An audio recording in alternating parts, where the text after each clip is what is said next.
Lab assistant की तैयारी करने वाले प्यारे साथियों, मैं आपके लिए लेकर आया हूं भौतिक विज्ञान का महत्वपूर्ण लेक्चर। सफलता सीरीज का यह लेक्चर सेकंड होने वाला है। इससे पहले वाले लेक्चर में हमने केवल सिलेबस डिस्कस किया था और मैंने आपको बोला था कि अब हम क्रम से टॉपिक्स को पढ़ते जाएंगे।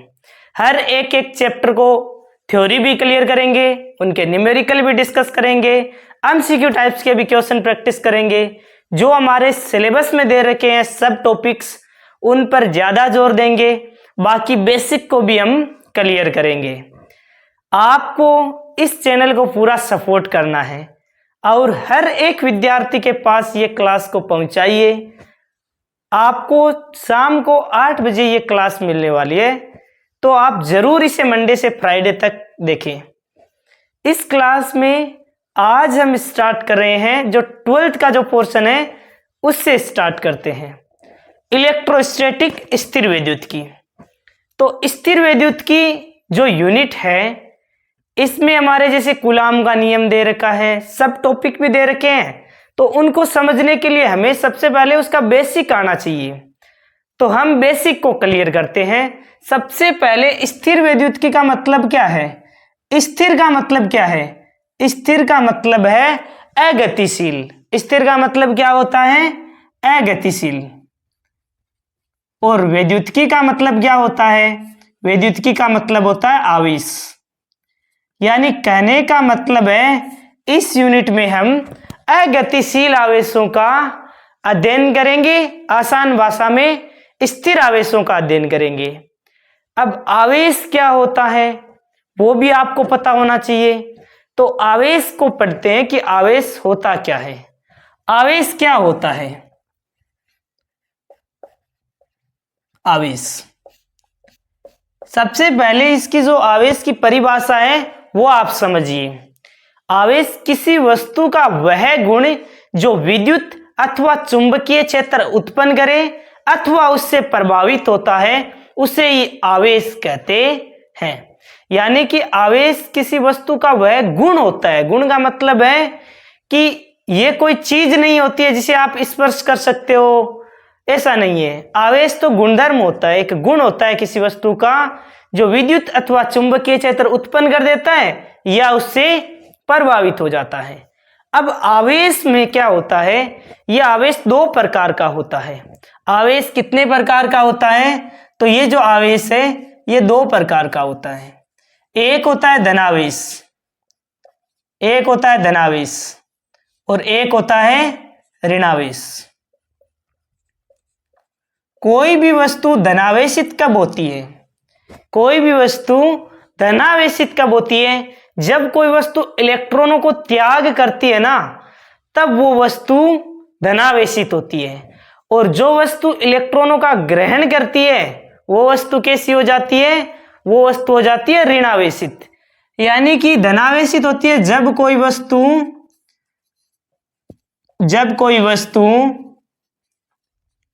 इलेक्ट्रॉन त्यागती है। और ऋणावेशित कब होती है कोई भी वस्तु?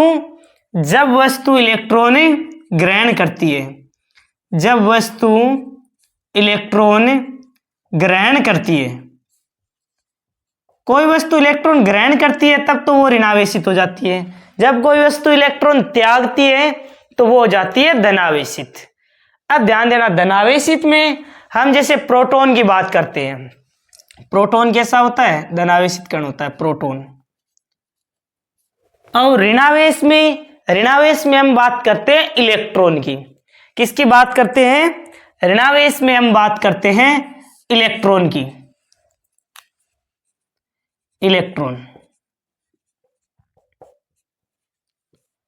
बात करें प्रोटॉन पर और इलेक्ट्रॉन पर, द्रव्यमान कितना होता है और आवेश कितना होता है, तो हमें पता होना चाहिए कि प्रोटॉन पर जो आवेश है QP से लिख रहा हूं। Q का मतलब आवेश और P का मतलब है प्रोटॉन पर आवेश। और इलेक्ट्रॉन पर आवेश है उसे QE से लिख देते हैं।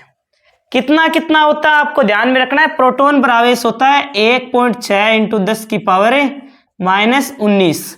आवेश का मात्रक होता है कूलाम।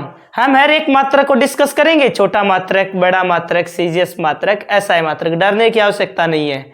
क्रैश कोर्स की तरह आपको हर एक पॉइंट बताया भी जाएगा और जो महत्वपूर्ण पॉइंट आया है, महत्वपूर्ण फॉर्मूला आया है, तो उस पर न्यूमेरिकल क्वेश्चन भी डिस्कस किए जाएंगे। हाँ, इतना ही में है जैसे कंप्लीट थ्योरी नहीं लिख रहा हूँ। कंप्लीट थ्योरी आप देखना चाहते हो तो हमने वैसे एनसीईआरटी के लिए वीडियोस प्रोवाइड कर ही रखे हैं, लेकिन इसे हमें कंपटीशन के अनुसार ही मैं आपको हर एक पॉइंट बताने वाला हूँ। हर एक जो एमसीक्यू क्वेश्चंस बन सकता है वो सब डिस्कस करने वाले हैं। तो प्रोटॉन पर आवेश होता है 1.6 इंटू 10 की पावर -19, ठीक है ना। इतना ही आवेश होता है इलेक्ट्रॉन पर भी, 1.6 इंटू 10 की पावर -19। तो फिर चेंज क्या होता है, प्रोटॉन पर होता है प्लस और इलेक्ट्रॉन होता है माइनस का साइन आता है इलेक्ट्रॉन के लिए। बस आवेश दोनों पर समान होता है, बस प्रोटॉन के लिए प्लस, इलेक्ट्रॉन के लिए माइनस। द्रव्यमान की बात कर लेते हैं। देखो, इलेक्ट्रॉन पर द्रव्यमान कितना होता है और प्रोटॉन पर द्रव्यमान कितना होता है। तो प्रोटॉन पर जो द्रव्यमान होता है प्रोटॉन का, वो होता है 1.67 इंटू 10 की पावर -27। किसमें, किलोग्राम में। किस में होता है, किलोग्राम में। यहां पर है 10 की पावर -27 किलोग्राम में। वही इलेक्ट्रॉन का द्रव्यमान कितना होता है किलोग्राम में, तो 9.1 इंटू 10 की पावर -31 किलोग्राम। यहां तक ये सारे के सारे आपको पॉइंट ध्यान में होने चाहिए कि आवेश क्या होता है, आवेश कितने प्रकार का होता है। आवेश 2 प्रकार का होता है, तो इसमें धनावेशित कब होता है, ऋणावेशित कब। अब ध्यान देना, हमने पढ़ा है कि प्रोटॉन पर आवेश कितना होता है, 1.6 इंटू 10 की पावर -19 होता है। प्रोटॉन पर का द्रव्यमान कितना होता है, 1.67 इंटू 10 की पावर -27 होता है। इलेक्ट्रॉन पर आवेश, इलेक्ट्रॉन का द्रव्यमान, ये सब पॉइंट आपको ध्यान में रखने हैं। अब आगे हम पढ़ते हैं कि इन आवेश का मात्रक क्या होता है। आवेश का मात्रक क्या होता है, तो वो जानिए। आवेश का एसआई मात्रक, आवेश का एसआई मात्रक क्या होता है, तो आवेश का एसआई मात्रक होता है कूलाम। आवेश का एसआई मात्रक क्या होता है, कूलाम होता है, जिसे सी से लिखते हैं। यह तो एसआई मात्रक है। इसका सीजीएस मात्रक क्या होता है, आवेश का सीजीएस मात्रक, सीजीएस मात्रक, सीजीएस मात्रक क्या होता है, तो स्टेट कूलाम। सीजीएस मात्रक होता है स्टेट कूलाम। यदि आपको पूछ ले आवेश का सबसे बड़ा मात्रक कौन सा है, आवेश का सबसे बड़ा मात्रक कौन सा है, तो यह भी आपको ध्यान में रखना है। आवेश का सबसे बड़ा मात्रक, बड़ा मात्रक, आवेश का सबसे बड़ा मात्रक क्या होता है, तो फेराडे। आवेश का सबसे बड़ा मात्रक होता है फेराडे। ध्यान रखना, फेरेड नहीं बोल रहा हूं मैं, क्या बोल रहा हूं, मैं बोल रहा हूं फेराडे। फेरेड धारिता का मात्रक हो जाता है, लेकिन फेराडे होता है आवेश का सबसे बड़ा मात्रक। याद रख लोगे अच्छी तरीके से। अरे पूरा इंटरेस्ट आ रहा है ना क्लास में, एनर्जी, जोश, जुनून, जज्बे के साथ पढ़ना है। बिल्कुल ऐसा नहीं है बिना कॉपी पेन लिए ही बैठे बैठे आराम से वीडियो देख रहे हो। साथ के साथ कोशिश करना कि आप प्रैक्टिस करते जाओ। साथ के साथ है ना, नोट्स बना सकते हो या फिर रफ कॉपी में साथ के साथ जैसे देख रहे हो तो नोट करते जाओ कि आवेश का मात्रक कूलाम होता है, इसका सबसे बड़ा मात्रक फेराडे होता है, सबसे छोटा मात्रक फ्रैंकलिन या फिर स्टेट कूलाम होता है। ये सब, ये तो हो गया सबसे बड़ा मात्रक। और सबसे छोटा मात्रक है, छोटा मात्रक, आवेश का सबसे छोटा मात्रक क्या होता है, तो आवेश का सबसे छोटा मात्रक होता है फ्रैंकलिन। फ्रैंकलिन, फ्रैंकलिन कह सकते हो या फिर स्टेट कूलाम कह सकते हो। ESU का मतलब स्टेट कूलाम ही है। तो ये जो सीजीएस मात्रक है ना, यही आवेश का सबसे छोटा मात्रक होता है। याद रख लोगे अच्छी तरीके से। बताओ आवेश की विमा क्या होती है? आवेश की विमा, आवेश की विमा क्या होती है बताओ? आवेश की विमा, तो आवेश का फॉर्मूला क्या होता है? Q बराबर IT।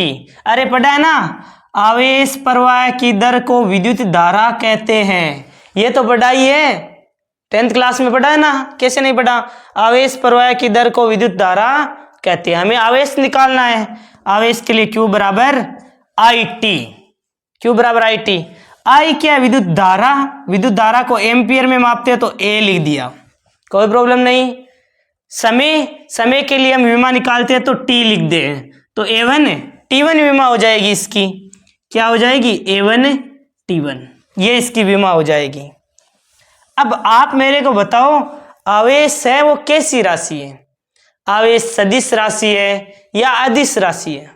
देखो सदिश सदिश होता क्या है, आपने नहीं पढ़ा तो कोई प्रॉब्लम नहीं है, मैं आपको बता देता हूं। सदिश होता है जिसमें परिमाण और दिशा दोनों आवश्यक होते हैं। अदिश होता है जिसमें परिमाण की तो आवश्यकता होती है लेकिन दिशा उसमें नहीं होती है।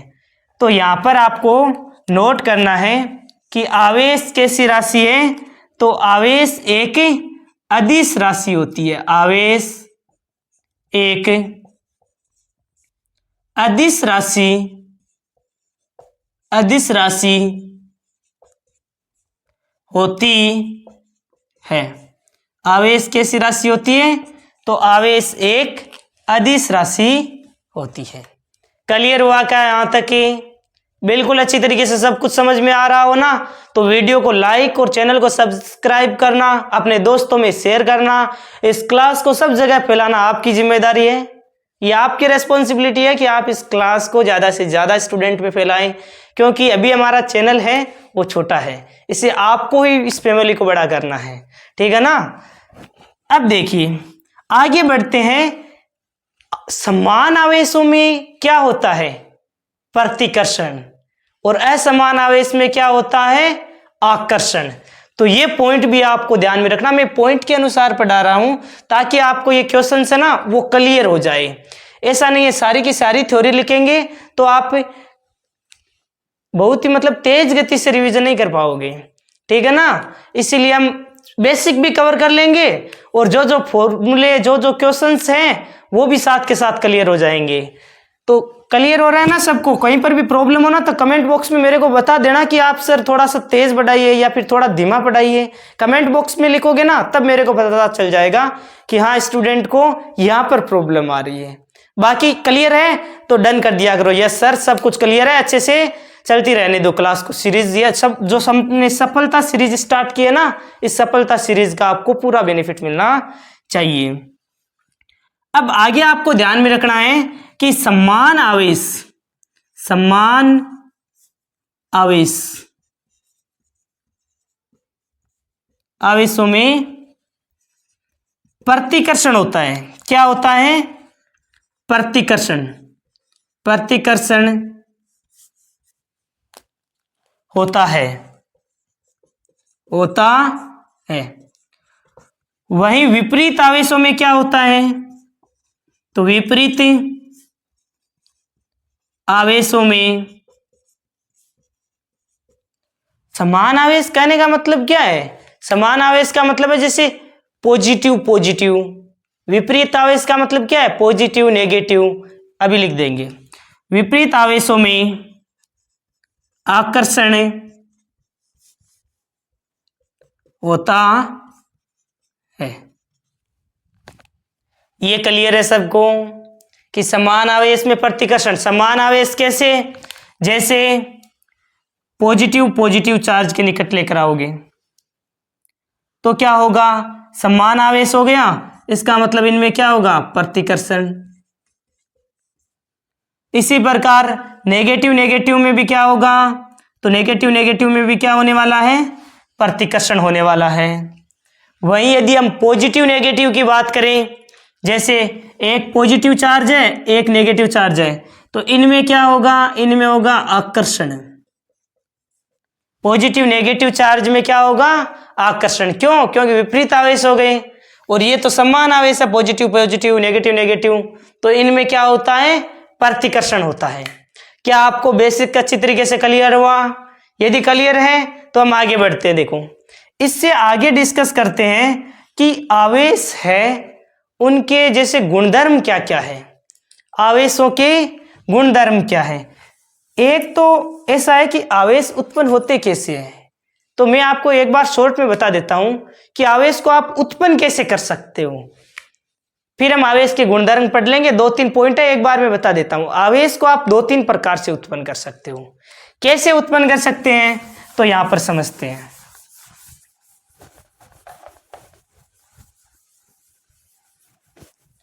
वस्तुओं को आवेशित करने की जो विधि है ना, उनको शॉर्ट में समझो आप। वस्तुओं को आवेशित करने की विधियां, आवेशित करने की विधियां, वस्तुओं को आवेशित करने की जो विधियां हैं उनमें पहली विधि आती है घर्षण द्वारा। पहली विधि का नाम क्या है? तो पहली विधि है घर्षण के द्वारा। घर्षण द्वारा, घर्षण के द्वारा हम किसी वस्तु को आवेशित किस प्रकार कर सकते हैं, यानी कि जब भी दो वस्तुओं को रगड़ा जाता है ना, जब दो वस्तुओं को रगड़ा जाता है तो उनमें इलेक्ट्रॉनों का स्थानांतरण होता है। अब स्थानांतरण कैसे होगा? जिस वस्तु से इलेक्ट्रॉन निकलेंगे वो वस्तु हो जाएगी धनावेशित, और जिस वस्तु पर इलेक्ट्रॉन जाएंगे या जिस वस्तु पर इलेक्ट्रॉन ग्रहण करेगी वो वस्तु हो जाती है ऋणावेशित। तभी आपने देखा होगा घर्षण द्वारा आवेश तो आपने कई बार देखा है। कैसे? आप अपने एक पेन लो और बालों से रगड़ो, घर्षण होगा, उसके बाद में छोटे छोटे कागज के टुकड़े ले लेना, चिपकाना, चिपकेंगे वो सारे के सारे क्या होते हैं? वो चिपकते हैं। क्यों? क्योंकि वो वस्तु देखो अभी आवेशित नहीं है, मैं इसे बालों से रगड़ूंगा, ये आवेशित हो जाएगा, उसके बाद में जो कागज के टुकड़े हैं वो इसके चिपकने लग जाएंगे। तो वही है, नॉर्मल है घर्षण द्वारा आवेशन। जब दो वस्तुओं को रगड़ा जाता है, इलेक्ट्रॉनों का स्थानांतरण होता है और वस्तुएं आवेशित हो जाती है, उसे कहते हैं घर्षण द्वारा आवेशन। दूसरी विधि होती है चालन द्वारा। चालन द्वारा वस्तुएं किस प्रकार आवेशित किया जा सकता है? तो चालन द्वारा वस्तुओं को किस प्रकार आवेशित किया जाता है? इसमें क्या होता है? एक होती है आवेशित वस्तु, इसमें क्या होता है? एक होती है आवेशित वस्तु और एक होती है अनावेशित वस्तु। जैसे ये तो है अनावेशित या निरावेशित वस्तु, और ये क्या है? ये है आवेशित वस्तु। आवेशित वस्तु का मतलब है इसकी सतह पर पॉजिटिव चार्ज है। ये जो स्टैंड बना होता है ना, ये स्टैंड होता है कुचालक। क्यों? क्योंकि ये सारे के सारे आवेश, यदि ये चालक होगा तो आवेश यहां से होते हुए देखो इस स्टैंड से जमीन में चले जाएंगे, इसीलिए ये कुचालक स्टैंड होता है। और ऊपर जैसे कोई धातु की गेंद वगैरह रख दी जो चालक होती है। तो एक तो वस्तु है आवेशित, एक है अनावेशित। जब आवेशित वस्तु को अनावेशित वस्तु के संपर्क में रखा जाता है, चालन द्वारा आवेशन में क्या होता है? आवेशित वस्तु को अनावेशित वस्तु के संपर्क में रखा जाता है तो इलेक्ट्रॉनों का पुनर्वितरण होता है और दोनों की दोनों वस्तुएं क्या हो जाती है? आवेशित हो जाती है। जैसे इस पर कितने आवेश थे? 8 आवेश थे, तो दोनों समान मात्रा में इस प्रकार 4-4 आवेश है वो बंट जाएंगे, दोनों वस्तुएं क्या हो जाएगी? आवेशित हो जाएगी। ठीक है। अब आगे एक विधि और आती है, तीसरी विधि होती है प्रेरण द्वारा आवेशन। लेकिन प्रेरण द्वारा आवेशन पढ़ाऊं मैं आपको, इससे पहले एक पॉइंट और बता देता हूं कि वस्तु को जब भू संपर्कित किया जाता है ना तो क्या होता है? तो उसके सारे के सारे जो आवेश है वो पृथ्वी में चले जाते हैं। जैसे चालन में एक पॉइंट पढ़ते हैं, ये वस्तु है आवेशित वस्तु, ठीक है ना, इस पर मान लो नेगेटिव आवेश है, इस प्रकार। एक दूसरी वस्तु है, ये लो, इस पर चार्ज है पॉजिटिव, कुचालक स्टैंड है, इसीलिए ये वस्तु है वो निरावेशित हुई नहीं। अब ध्यान देना, भू संपर्कित में क्या करते हैं? ये पार्ट किसका है? तो ये जो पार्ट है वो है भू संपर्कित करने का, भू संपर्कित। हमने इन चालक को क्या किया, एक तार द्वारा इस प्रकार पृथ्वी से कनेक्ट कर दिया। ये जो सिंबल बनाया है वो पृथ्वी का है। जैसे ही पृथ्वी से कनेक्ट किया जाता है तो ये जो इलेक्ट्रॉन है ना, उन इलेक्ट्रॉनों का स्थानांतरण होता है। कैसे, ये इलेक्ट्रॉन कहाँ चले जाएंगे, इलेक्ट्रॉन है वो पृथ्वी में चले जाएंगे, क्योंकि इलेक्ट्रॉन है ये तो एक गतिशील है, प्रोटॉन गतिशील नहीं होता है, प्रोटॉन स्थिर आवेश होता है, जबकि जो इलेक्ट्रॉन है वो गतिशील है। इसी प्रकार इसको आपने पृथ्वी से कनेक्ट किया तार द्वारा, तो क्या होंगे, अब पॉजिटिव तो गति नहीं करेगा, पॉजिटिव चार्ज गति नहीं करेगा, तो पृथ्वी से जो इलेक्ट्रॉन है वो आएंगे और इनको निरावेशित कर देंगे। कहने का मतलब है कि ये जो आवेश है ना, वो सारा का सारा जो आवेश है वो इलेक्ट्रॉनों का स्थानांतरण तब तक होता रहेगा जब तक कि दोनों वस्तुएं निरावेशित नहीं हो जाती। जैसे अब इस पर एक भी आवेश नहीं रहा, ये लो, इलेक्ट्रॉनों का स्थानांतरण तब तक होता रहता है जब तक कि ये वस्तुएं हैं वो ऋणावेशित नहीं हो जाती। जैसे ये आपने वायर से कनेक्ट किया तो ये जो आवेश है वो पृथ्वी में चला जाता है। पृथ्वी तो बहुत बड़ा चालक है, कितना भी आवेश ग्रहण कर सकती है, कितने भी आवेश दे सकती है। तो भू संपर्कित में क्या ध्यान रखोगे, भू संपर्कित में ये ध्यान रखोगे, जब किसी आवेशित वस्तु को, ये क्या थी, आवेशित वस्तु थी, आवेशित वस्तु को पृथ्वी से जोड़ा जाता है तो इलेक्ट्रॉनों का स्थानांतरण तब तक होता है जब तक कि दोनों वस्तुएं निरावेशित नहीं हो जाती है। इस पर एक क्वेश्चन बताऊं मैं आपको, जैसे आपको पूछ ले कि ज्वलनशील पदार्थ भरे जाने वाले वाहनों में धातु की जंजीरें लटकाई जाती है, क्यों, बताओ कारण। देखो इसका आंसर सुनो, एक बार क्वेश्चन फिर से बोल रहा हूं कि जिन वाहनों में ज्वलनशील पदार्थ भरे जाते हैं प्राय उनमें धातु की जंजीरें लटकाई जाती है, इसका क्या कारण है। तो ध्यान देना कि जो ज्वलनशील वाहन पदार्थ भरे जाते हैं वो वाहन तो गति करेंगे तो घर्षण के द्वारा क्या होगा, घर्षण के द्वारा आवेश उत्पन्न होगा। अब जो एक्स्ट्रा आवेश है वो धातु की जंजीरों के द्वारा क्या चला जाए, पृथ्वी में चला जाए, इसीलिए धातु की जंजीरें लटकाई जाती है। ये पॉइंट भी ध्यान में रखना। भू संपर्कित बिल्कुल आसान है। आपने क्या किया, आवेशित वस्तु थी, आवेशित वस्तु को एक वायर लिया, पृथ्वी से जोड़ दिया, इतने में क्या हो जाता है, सारा का सारा आवेश है वो पृथ्वी में चला जाता है, वस्तु कैसी हो जाती है, निरावेशित हो जाती है। ये कुछ पॉइंट थे जो आवेशित करने की विधियां, आपको डिटेल में थ्योरी पढ़ने की आवश्यकता नहीं है, जो मैंने बताया है उतना एक बार ध्यान में रख लेना। आगे आता है कि आवेशों के गुणधर्म क्या क्या हैं, आवेशों के गुणधर्म क्या क्या हैं, प्रॉपर्टीज ऑफ आवेश।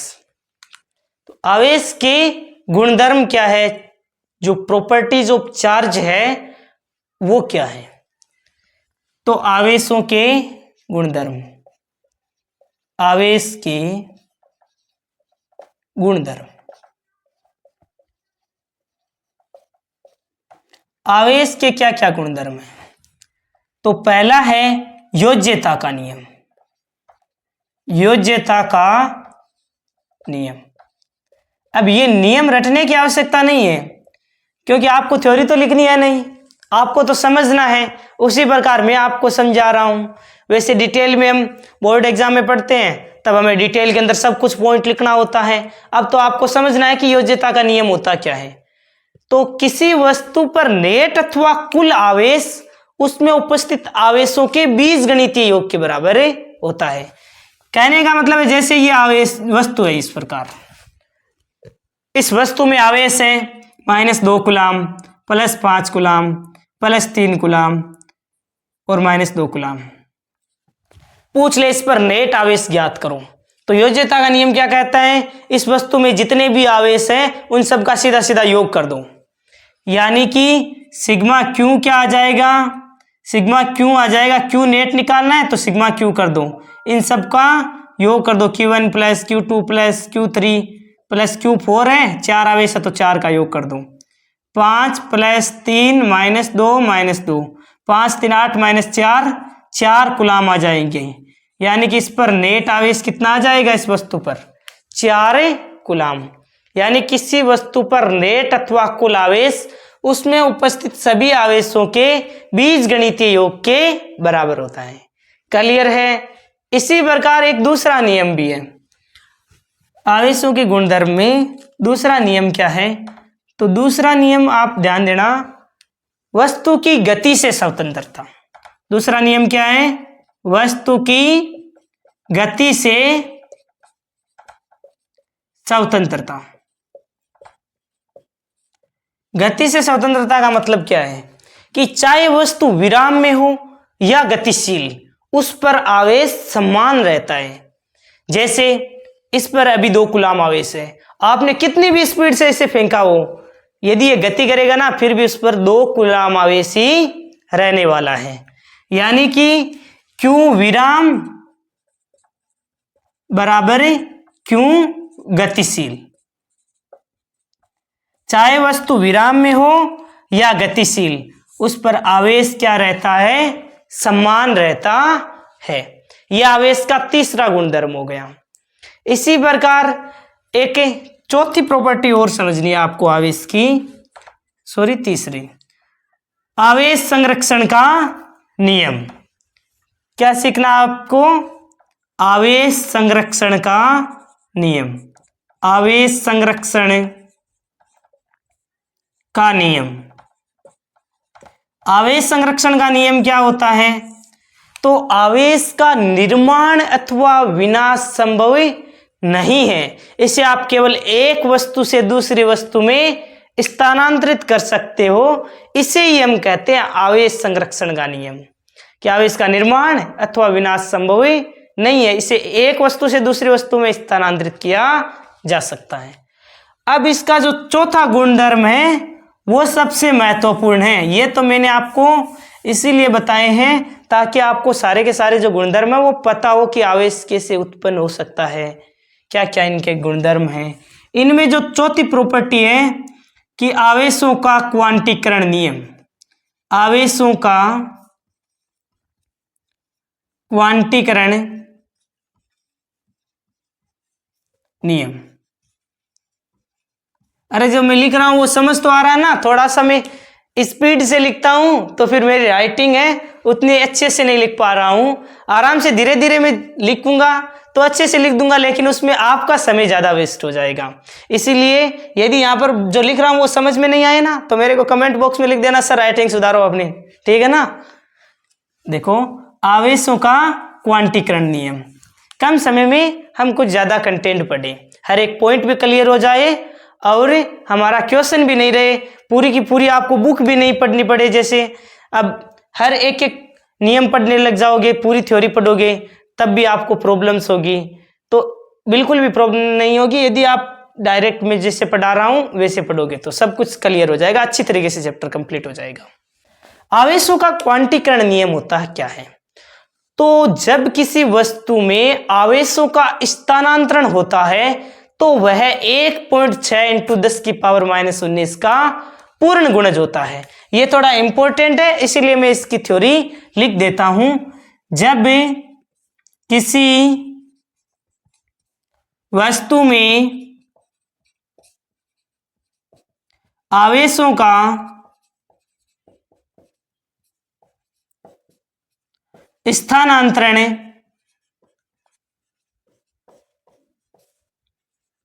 होता है तब वह 1.6 × 10⁻⁻19 का पूर्ण गुणज होता है। फॉर्मूला क्या है, तो Q बराबर ±NE। Q बराबर ±NE, जहां N क्या है और E क्या है। N है इलेक्ट्रॉनों की संख्या, इलेक्ट्रॉनों की संख्या। E क्या है, एक इलेक्ट्रॉन पर आवेश। एक इलेक्ट्रॉन पर आवेश कितना होता है? तो 1.6 इंटू 10 की पावर -19 कूलाम होता है एक इलेक्ट्रॉन पर आवेश। क्लियर हुआ? अब यहां मैंने लिखा है प्लस माइनस। प्लस कब आता है और माइनस कब आता है, ये फॉर्मूला कैसे यूज होगा वो भी डरने की आवश्यकता नहीं है। इसके ऊपर मैं आपको क्वेश्चन प्रैक्टिस करवाऊंगा, तब आपको क्लियर होगा। क्योंकि अल्टीमेटली हमारा उद्देश्य क्या है कि हमारे जो एग्जाम में थ्योरी हमें आए नहीं आए, लेकिन हमें एग्जाम के अंदर जो क्वेश्चन आता है वो करेक्ट करना है। तो उसके लिए ध्यान देना, ये फॉर्मूला ध्यान में रखना, Q बराबर प्लस माइनस NE। प्लस कब आता है और माइनस कब आता है? तो प्लस आता है जब वस्तु से इलेक्ट्रॉन निकलते हैं। जब वस्तु से इलेक्ट्रॉन निकलते हैं या जिस वस्तु से इलेक्ट्रॉन निकलते हैं वो कैसी हो जाती है? धनावेशित। और ऐसे भी आप लिख सकते हो जिस वस्तु पर इलेक्ट्रॉन आते हैं, जिस वस्तु पर इलेक्ट्रॉन आते हैं, यानी जिस वस्तु के पास इलेक्ट्रॉन आते हैं तब तो नेगेटिव साइन, इलेक्ट्रॉन निकलते हैं तभी पॉजिटिव साइन आ जाएगा आवेश में।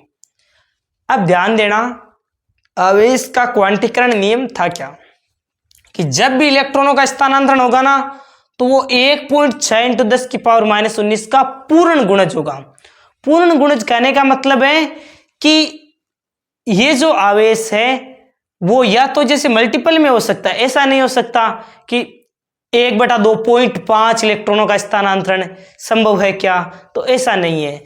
जैसे 1.6 इंटू 10 की पावर -19 पूर्ण गुणज का मतलब इसका 1 मल्टीपल हो गया, या फिर 2 गुना हो जाएगा या 3 गुना, इस प्रकार मतलब पूर्ण गुणज में इलेक्ट्रॉनों का स्थानांतरण होता है।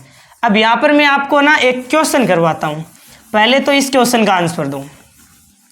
क्वेश्चन है कि वस्तु ए से बी में 50 इलेक्ट्रॉनों का स्थानांतरण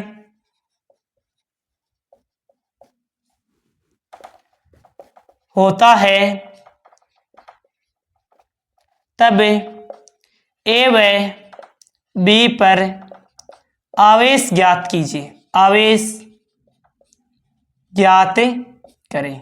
तो ए पर बी पर आवेश किस प्रकार ज्ञात करोगे? ध्यान देना, क्वेश्चन नंबर 1 लगा लो और आंसर लिखो। हमें क्यों ए पर आवेश निकालना है, सबसे पहले ए पर निकाल लेते हैं। तो आवेश निकालने के लिए क्यू बराबर क्या होता है? NE। तो NE लगा दिया। N क्या है? अब बताओ, पहले तो प्लस माइनस है तो प्लस लगाएं या माइनस लगाएं? तो ए के लिए देखो, ए से बी में 50 इलेक्ट्रॉनों का स्थानांतरण हो रहा है, यानी ए से बी में ए से इलेक्ट्रॉन निकल रहे हैं, और जब वस्तु से इलेक्ट्रॉन निकलते हैं तब साइन कैसा आता है? पॉजिटिव आता है, तो ये प्लस NE हो जाएगा। N क्या है? इलेक्ट्रॉनों की संख्या। ए वस्तु से कितने इलेक्ट्रॉन निकल रहे हैं? 50 इलेक्ट्रॉन, तो 50 लिख दिया। ई तो फिक्स है, ई एक इलेक्ट्रॉन पर आवेश कितना होता है? तो 1.6 इंटू 10 की पावर -19। अब इसको सोल्व करोगे तो कितना आ जाएगा? पॉइंट हटाओ, 10 आ जाएगा, 10 से 0 कैंसिल हो जाएगा, 80 इंटू 10 की पावर -19 आंसर हो जाएगा ए पर आवेश। इसी प्रकार आपको पूछ ले वस्तु बी पर आवेश कितना होगा, तो बी पर आवेश कितना होगा? क्यू बराबर NE। आवेश निकालना है, क्यू बराबर क्या होता है? NE। अब NE यहां पर माइनस आएगा या प्लस? तो ए से बी में स्थानांतरित हो रहे हैं, ए से इलेक्ट्रॉन निकल रहे हैं, बी के पास जा रहे हैं, इसका मतलब बी पर क्या आएगा? नेगेटिव साइन आएगा, माइनस का NE। माइनस N का मतलब कितना है? इलेक्ट्रॉनों की संख्या। कितने इलेक्ट्रॉन आ रहे हैं बी के पास? 50 इंटू एक इलेक्ट्रॉन पर आवेश 1.6 इंटू 10 की पावर -19। कितना हो जाएगा 80 इंटू 10 की पावर -19 आ जाएगा, वो भी माइनस का। आवेश का मात्रक कूलाम होता है तो C साथ में लगा दो। क्या ये टाइप का क्वेश्चन समझ में आ गया क्या आपको? कुछ नहीं करना, केवल Q बराबर NE लगाना है। यह क्वेश्चन मैंने क्यों करवाया है? ताकि प्लस माइनस की जो प्रॉब्लम है ना वो समाप्त हो जाए। A से B में 50 इलेक्ट्रॉनों का स्थानांतरण हो रहा है, इसका मतलब A से निकल रहे हैं इलेक्ट्रॉन और B के पास जा रहे हैं। A से निकल रहे हैं, इसका मतलब A पर आ जाएगा प्लस और B पर आ जाएगा माइनस। Q बराबर NE होता है, N इलेक्ट्रॉनों की संख्या होती है। 50 इलेक्ट्रॉन है तो 50 और E एक इलेक्ट्रॉन बराबर कितना 1.6 इंटू 10 की पावर -19। इसी प्रकार एक दूसरा क्वेश्चन लिखते हैं।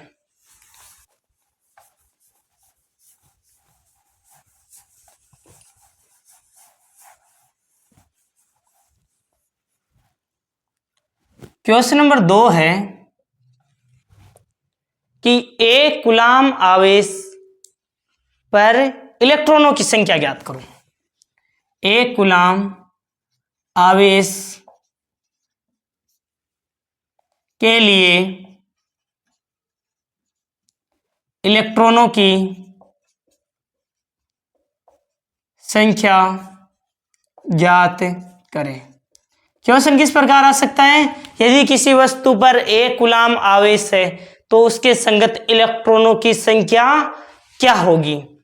तो हम जानते हैं Q बराबर क्या होता है NE। हमें इस बार देखो आवेश Q का मान कितना दे रखा है, देखो मात्रक देख लिया करो।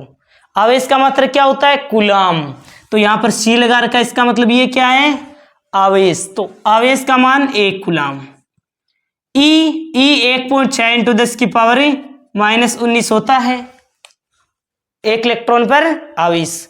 हमें निकालना है इलेक्ट्रॉनों की संख्या, यानी N का मान ज्ञात करना है। तो N बराबर क्या हो जाएगा?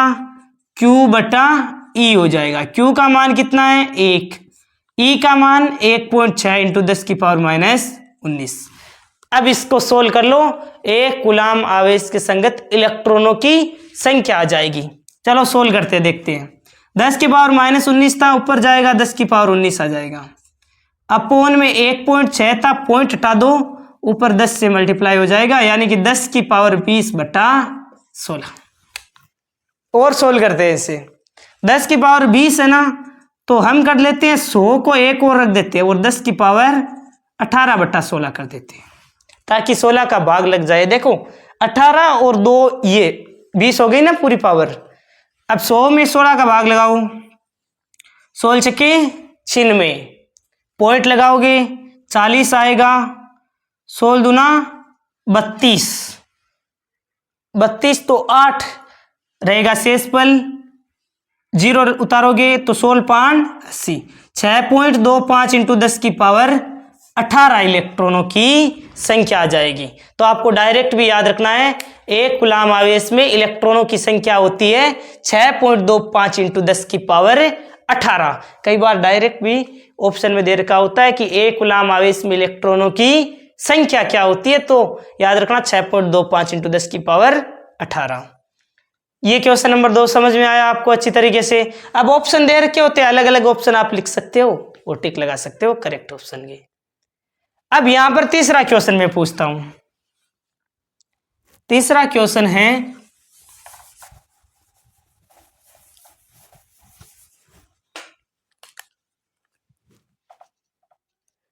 क्या 3 इंटू 10 की पावर -19 इलेक्ट्रॉनों का स्थानांतरण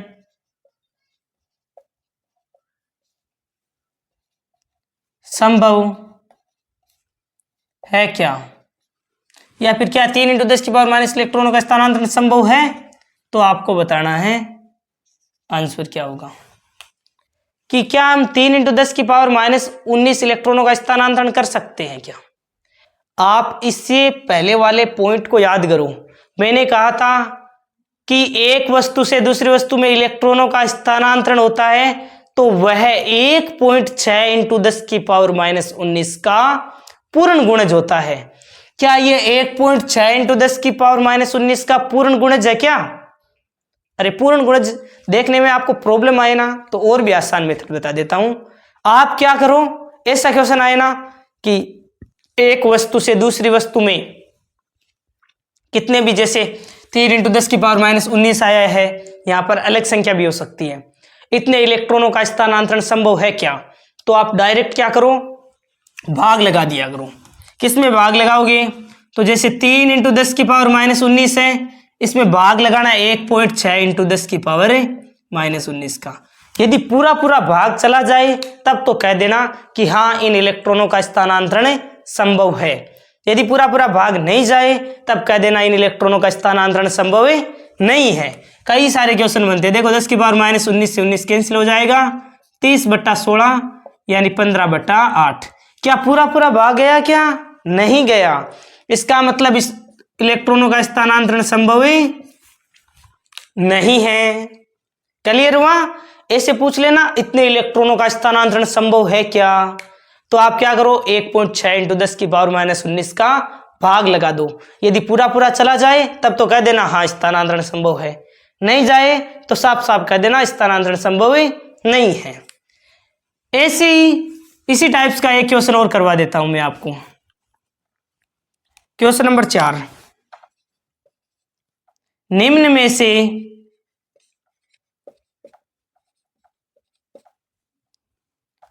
किस विकल्प, निम्न में से सही विकल्प का चयन करें। सही विकल्प का चयन करें जिसमें इलेक्ट्रॉनों का स्थानांतरण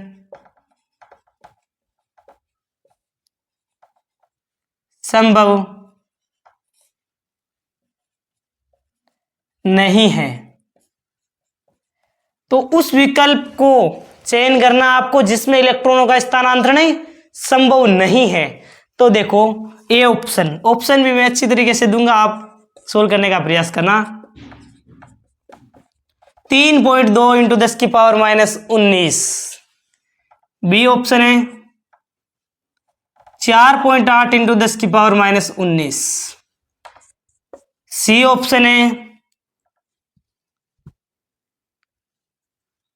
6.4 × 10⁻19 और डी ऑप्शन एक और लिख लो आप, 3 इलेक्ट्रॉन, 3 × 10⁻19। निम्न में से सही विकल्प का चयन करना है जिसमें इलेक्ट्रॉनों का स्थानांतरण संभव नहीं है, यानी कि जिनमें इलेक्ट्रॉनों का स्थानांतरण संभव नहीं है वो ऑप्शन आपको चयन करना है। तो क्या 3.2 × 10⁻19 इलेक्ट्रॉनों का स्थानांतरण संभव है क्या? देखो मैंने आपको बताया था कि पॉइंट में जैसे पूर्ण गुणज में इलेक्ट्रॉन स्थानांतरण होते हैं, 1 2 3 4 इस प्रकार, आधा इलेक्ट्रॉन, 1.5 इलेक्ट्रॉन, ऐसे इलेक्ट्रॉनों का स्थानांतरण संभव नहीं होता है। तो आपको क्या करना है, भाग लगाकर देख लो। 3.2 × 10⁻19 है, भाग लगाओ 1.6 × 10⁻19। पूरा पूरा जाता है तब तो कह देना इन इलेक्ट्रॉनों का स्थानांतरण संभव है, नहीं जाता है तो कह देना स्थानांतरण संभव नहीं है। तो पॉइंट से पॉइंट कैंसिल हो जाएगा और 2 बार भाग जा रहा है टोटल, इसका मतलब इन इलेक्ट्रॉनों का स्थानांतरण संभव है। इसी प्रकार इसमें भी इतने इलेक्ट्रॉनों का स्थानांतरण भी संभव है। 16 चौक 64 होता है, इसमें भी पूरा पूरा भाग जाता है, इसका मतलब इलेक्ट्रॉनों का स्थानांतरण संभव है। लेकिन क्या 3 × 10⁻19 में 1.6 × 10⁻19 का भाग जाता है क्या? तो नहीं जाता है, पूरा पूरा भाग नहीं जाता है, इसका मतलब इस इलेक्ट्रॉनों का स्थानांतरण संभव नहीं है। ऑप्शन डी करेक्ट हो जाएगा। इन तीनों में तो इन इलेक्ट्रॉनों का स्थानांतरण संभव है, क्योंकि 1.6 × 10⁻19 के ये पूर्ण गुणज है, ये पूर्ण गुणज है, भाग लगाकर देख लिया करो। ठीक है, क्लियर है? यदि यहां तक आपको इस टॉपिक का बेसिक पसंद आया है, और आपको लगे कि ऐसी धुरंधर बहुत ही शानदार जबरदस्त क्लास चलती रहनी चाहिए तो वीडियो को लाइक, चैनल को सब्सक्राइब जरूर। इस वीडियो के पश्चात आपने कंप्लीट वीडियो को देखा है तो सब्सक्राइब जरूर बढ़ने चाहिए और अपने दोस्तों में शेयर करते रहिए। और यदि फुल सपोर्ट मिला इस चैनल को तो मैं आपके लिए इससे भी बेहतर वीडियोस प्रोवाइड करता रहूँगा। धन्यवाद साथियों, देखते रहिए इस सीरीज को, जो सफलता सीरीज स्टार्ट की है उसको। Thank you.